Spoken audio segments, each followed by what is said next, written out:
All right, well, Aaliyah Boston, thank you so much for making the long trek to WTHR here, downtown Indianapolis, going into year 3 for you here in the WNBA. Kind of crazy. Is that crazy? It's kind of crazy to think how fast time is going. I was actually just saying that, like, I can't believe this is my 3rd year. Did Aaliyah Boston just throw shade at her former coach on live TV? In a recent interview that had Fever fans buzzing, the rising WNBA star couldn't stop praising new head coach Stephanie White. But it wasn't just the compliments that caught people's attention. It was what Boston didn't say that spoke volumes. Subtle shifts in tone, specific phrases, and glowing admiration for White's communication style made it feel like more than just your average preseason excitement. Something deeper was happening. Like, okay, now we come out, we have to be ready to compete, but we also know that, listen, if things aren't going our way, then we have a coach at the helm who knows how to adjust. The Indiana Fever haven't exactly had it easy the past few seasons. They've been rebuilding, reshuffling, and recalibrating, until now. What we're seeing from Boston is a complete transformation, not just in how she talks about the team, but in how she talks about winning. Gone are the days of maybe and if. This is a team and a player that expects to dominate. And if you read between the lines, you'll see just how much last season's frustrations may have been bubbling under the surface, waiting for a new chapter to begin. Well, how was the offseason for you? There's a lot going on with the team, a lot going on with the WNBA, women's sports in general. How was the offseason for you? Offseason was great. I was able to participate in Unrivaled, so I was super excited about that. And kind of just looking at our team in general, all the changes we made. It has been a lot. It's been super fast, but I think they've all just been super exciting moves for us. And I'm excited to get the season started because I think we have so much talent. In her recent interview, Aaliyah Boston repeatedly emphasized one thing above all else: communication. According to her, the arrival of Stephanie White brought a level of clarity and strategic focus the Fever had been missing. But here's where things get interesting.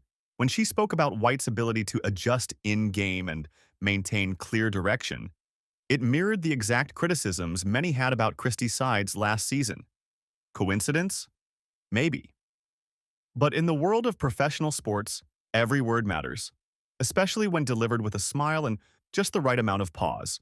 You mentioned it right there. It felt like there was 1 week, maybe a month, maybe more ago, that it was just like bang, bang, bang. Someone else new coming to the team via trade, via free agency. All really valuable pieces. Winning experience with those additions as well. What do you make of the newcomers on this team and how everyone will gel together after such a promising year last year? Boston described how playing against White's Connecticut Sun team last season forced the Fever to scramble. White made real-time decisions that caught Indiana off guard, and Boston clearly remembered those battles. Now that White is on her side, the excitement in her voice was impossible to ignore. But buried within that enthusiasm was a clear message.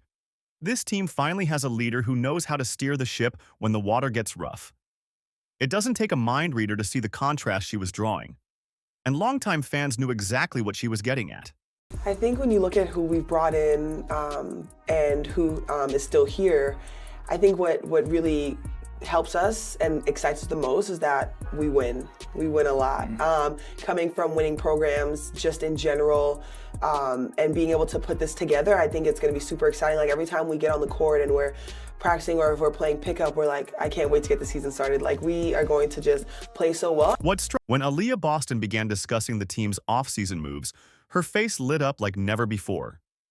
She used the phrase super exciting more than once, her voice brimming with genuine joy. This wasn't just media training or scripted optimism. You could feel it. Last season, post-game interviews often carried a tone of cautious hope. Now, that hope has been replaced with something far more powerful: belief. Being able to have so many different options on the floor, anyone coming off the bench, just being ready to be that heavy hitter and make an impact. Yeah, deep team, right? Yes. Too, it feels like no lineup, there's no drop-off. What's especially fascinating is the shift in Boston's language. Last year, she talked about potential, what the team could be. But in this interview, she made it clear the Fever have arrived. The conversation moved from hypothetical to inevitable. That might seem like a subtle difference, but in elite sports, mindset is everything. For Boston to speak with this level of confidence tells us something has fundamentally changed in that locker room. She's no longer waiting for Indiana to become a contender. In her mind, they already are. How excited are you for the Fever just this season and as far as your team is concerned, but just to carry that momentum forward as people continue to realize how high level women's basketball is, women's sports are, and just the excitement around this season and the WNBA in general? Last year, the Fever leaned heavily on their young core: Boston, Caitlin Clark, Kelsey Mitchell, Lexi Hull. Every game was a battle, not just against their opponent, but against their own inexperience. Some nights they shined. Others, they struggled. It's what happens when you throw raw talent into the deep end and hope it swims. But this year, Boston made it clear. Reinforcements have arrived, and they're bringing championship credentials with them. Yeah, we're gonna ride the momentum. We're gonna ride the wave. I think there's no way you don't. You know, there's so much eyes, there's so much energy, there's so much attention. It's like every time you step on that floor, you want to play your best because you know there's so many people watching. And it's not just for you. It's for the little kids that continue to dream of being where you are and be like, oh my gosh, they're my favorite players.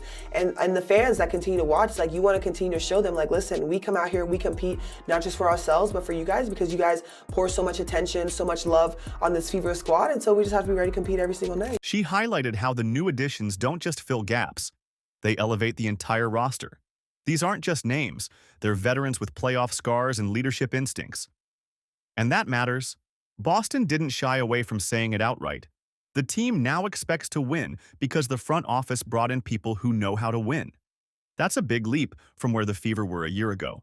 It's no longer about building for the future, it's about maximizing the now.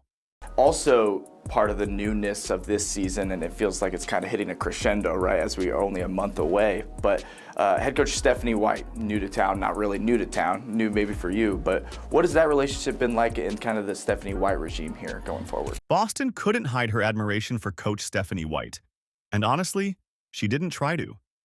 From the moment she brought her up, Boston's tone shifted into something far more personal.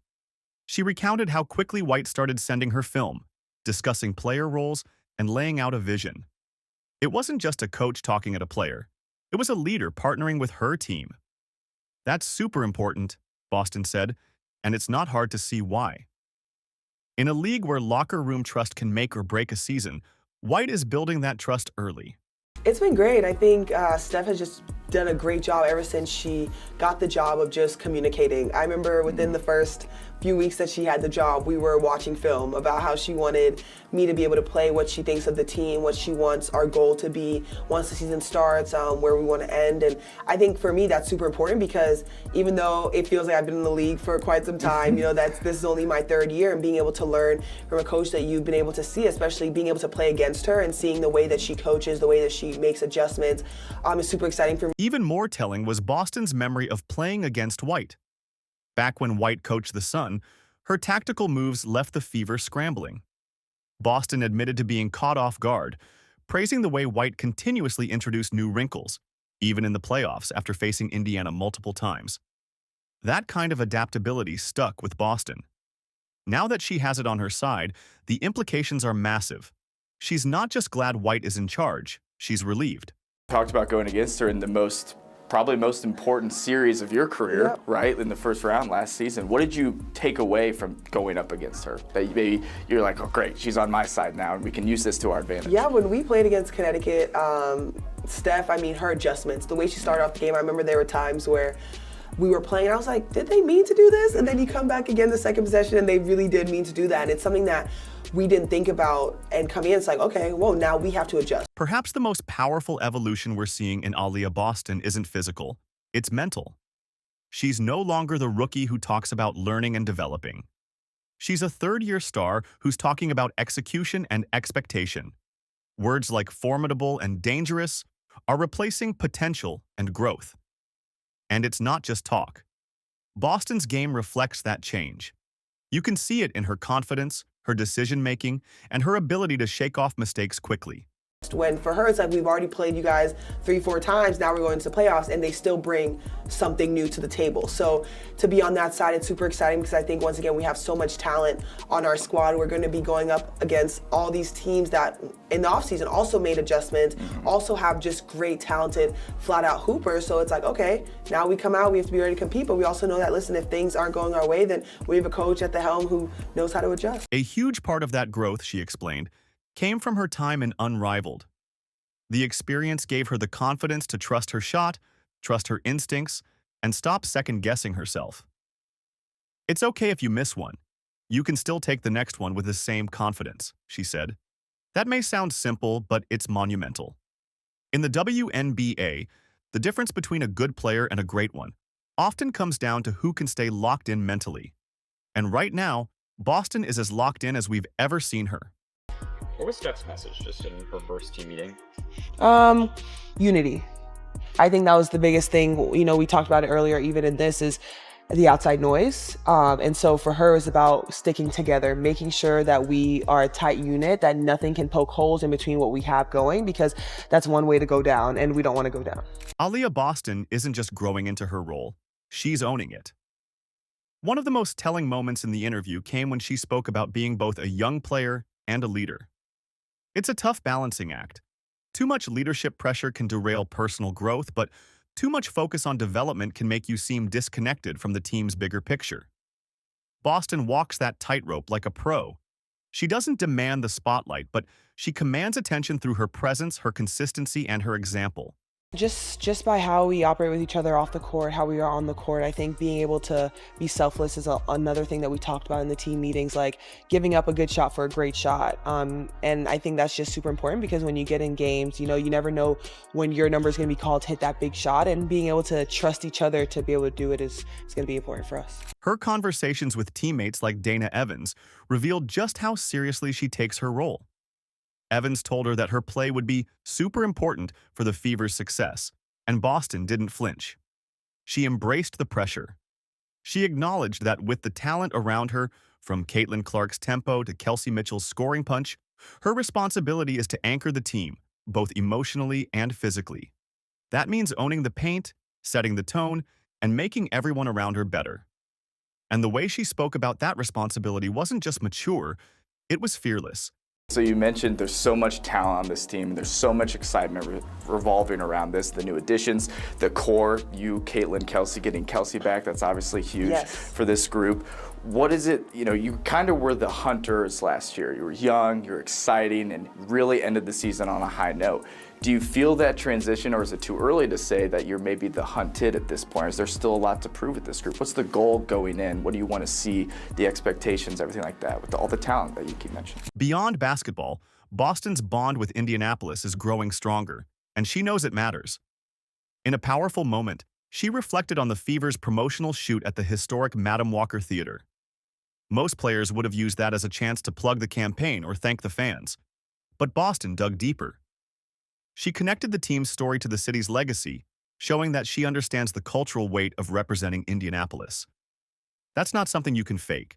I think our expectations to win. That is it, flat out. I think every single time we play, every time we step on the floor, people are going to want to beat the Fever. And I know last year it didn't start off that way for us, but as you said, halfway through the season, that switch was flipped. And it was like you didn't want to see us on your schedule. And I think we're going to take that momentum going in. She spoke about the fans not as spectators, but as a family. And when she said, "We play for them," it wasn't just lip service. It was clear that the sold-out crowds, the little girls wearing Fever jerseys, and the growing national spotlight aren't intimidating to her. They're fuel. Boston embraces the rising attention, the expectations, the noise. Instead of shrinking from it, she's leaning into it. And in doing so, she's elevating the Fever into something much bigger than just a basketball team. She's turning them into a movement. I'm excited. I think having a fresh start, in a sense, has been really great for us. I think just being able to practice and work out the way that we have been, I think it really shows what we're capable of, and so I'm excited to get started. If last season was about building, this season is about arriving. The most revealing part of Boston's interview wasn't what she said about individual players, or even about herself. It was what she said about expectations. She didn't talk about making the playoffs. She didn't talk about surprising people. She said they expect to win every night. No exceptions. That is the language of a contender. That is the mindset of a team that doesn't just want to be good. They want to be feared. I think it's going to be keeping this the main thing. For us, it's about winning, making sure that we continue to protect our locker room and don't let outside noise get in. And I think last year was a great start to that. And to be able to do it this year, I feel like we already know what's to come. And it's not just words. Look at the pieces. Stephanie White brings championship caliber coaching. Caitlin Clark is one of the most explosive playmakers in the game. Kelsey Mitchell is a proven scorer. Add Boston's evolving interior dominance, Lexi Hull's defense, the new veteran depth, and the Fever are no longer a rebuild. They're a threat. Other teams will circle Indiana on their calendars now. They'll prep harder, scout deeper, and Boston knows it. "We used to be the hunters," she said. "Now we might be the hunted." But she didn't say that with fear, she said it with pride. Just by how we operate with each other off the court, how we are on the court, I think being able to be selfless is another thing that we talked about in the team meetings, like giving up a good shot for a great shot. And I think that's just super important because when you get in games, you never know when your number is going to be called to hit that big shot, and being able to trust each other to be able to do it is going to be important for us. In a world where social media noise, media hype, and outside opinions can fracture a locker room, Boston is laser-focused on keeping the core united. She repeatedly emphasized the importance of protecting the locker room and keeping outside noise out. That may sound like a cliche, but for a young team stepping into the national spotlight, it's a lifeline. Boston understands that when expectations rise, pressure follows. And the only way to survive that pressure is through unity. I feel like one of the biggest things in that area was just getting to know and getting to play with Caitlin. I think Caitlin plays such a fast-paced game, and for me, I feel like the year before that, it wasn't as fast, and then coming in kind of having that same expectation of the way that we played the year before, and then coming in and Caitlin loves to play really fast, so I think that was definitely the adjustment. But I think knowing that and having that mindset just helped in the offseason because I know exactly where I need to be. She spoke about team meetings where selflessness was the main message, passing up good shots for great ones, trusting each other, being ready when your number is called. That kind of language doesn't just come from a coach, it filters through the team's leadership. And Boston, despite being in just her third year, has clearly stepped into that leadership role. What's happening in Indiana isn't just a talent surge, it's a culture shift, and Boston is the one setting the tone. The momentum of not only the WNBA at large, but the All-Star game. I feel like so many eyes were on it last season. I think the energy is going to be so much higher because it's an Indy. I feel like I say this every time about the fans that support women's basketball, that support sports in general, the attention that the Fever has been getting. I think no one wants to pass up a chance to see all the best athletes playing against each other in the same place. Sometimes it's hard for other people to be able to travel and catch other games of their favorite players, but to have it right here in your backyard, I think it's going to be truly amazing. One of the most underrated parts of Boston's growth is her willingness to adapt to Caitlin Clark's play style. She openly admitted that it took time to adjust to the faster pace that Clark brings. The year before, the Fever's offense wasn't nearly as quick, but instead of resisting the change, Boston embraced it. She studied it. She trained for it. Now, she knows exactly where to be and when. And that creates an inside-outside combo most teams simply can't defend. Okay, so year 3 for you, and you mentioned it feels like, I don't know which it feels like. You've been in the league for a while, or it's still only just 3 years, right? You've been a star. You've really had success in your young career. Where have you seen the most growth going into year 3? Do the off seasons get more valuable as you go forward in your career? Like on and off the court, where have you experienced the most growth headed in? That's a scary prospect for the rest of the league. Boston in the paint, Clark at the perimeter, and options around them that can attack from every angle. That's not just a balanced offense, it's a nightmare for opposing coaches. Boston's ability to mold her game around Clark's tempo is proof of her maturity, and it shows just how far she's willing to go to help this team succeed. This isn't about stats or spotlight, it's about wins. I definitely think mentally, I've experienced most growth. Being able to play unrivaled, I think, has just boosted my confidence a little bit, not really second-guessing myself on shots that I know I can make, and just being confident and knowing, like, it's okay if you miss one, you can still take the next one with the same level of confidence. And so that's kind of my mindset going into the season, is just continue to be confident and trust my game because of the work and effort that I put into it. Ask any elite athlete what separates good from great, and you'll hear one word over and over again: consistency. For Boston, that consistency has become her greatest strength. No longer does she disappear when her shot isn't falling. No longer does she let frustration dictate her game. The hesitation is gone, and in its place is calm, calculated, quiet confidence, even in chaos. Yeah, I feel like it's always been the same. For me, it's about being who I am, not changing who I am, and I think people are able to just I attract just that great energy, I think, and not bragging on myself, but I feel like just because the way that I approach everyone, I always want to make sure everyone's smiling. And I feel like when that's your approach, make sure that everyone's good. It's so easy to build that relationship because you just get comfortable with each other really quickly. She said it best herself. It's okay if you miss one. You can still take the next one with the same confidence. That sentence, simple as it sounds, captures everything about her evolution. There's no panic, no doubt, just trust. In her preparation, her ability, and her role on this team. In the WNBA, that kind of confidence is rare. And when you pair it with Boston's natural talent, you get something truly special. Aaliyah, I saw that the team made a promotional film at Madam Walker Theater on Yes. Indiana Avenue. What's that mean in terms of significance with the Fever aligning with that historic site? Yeah, I think it's special. Not only like you think of everyone that support the Fever, but being able to tie in that to a historic site like that, I think is super special. And it just once again shows the bond that between sports and women's sports and the whole city of Indiana is really capable of. When Aaliyah Boston first entered the league, the Fever were a project. A rebuilding team with potential but no identity. Now, everything has changed. Boston doesn't just reflect that transformation, she embodies it. From her leadership, to her mental growth, to her on-court dominance, she is the heartbeat of a team that finally knows who it is. And more importantly, knows what it wants. Who doesn't want to play sold out crowds at home? And when you're away, you have just a bunch of people that are wearing Fever jerseys. I think that's so important because you know that you always have a family and coming from the fans because they're always going to cheer you on. As she put it, we want to win every single night. Not, we want to compete. Not, we hope to improve. Win. That's it. The mentality has changed. The culture has changed. And with Stephanie White on the sidelines, veterans in the locker room, and Boston leading the way, the Fever aren't just building for tomorrow, they're coming for today. Buckle up. If you've made it this far, you know one thing. This Fever squad is no longer a secret. They're loud, they're proud, and they're ready to dominate.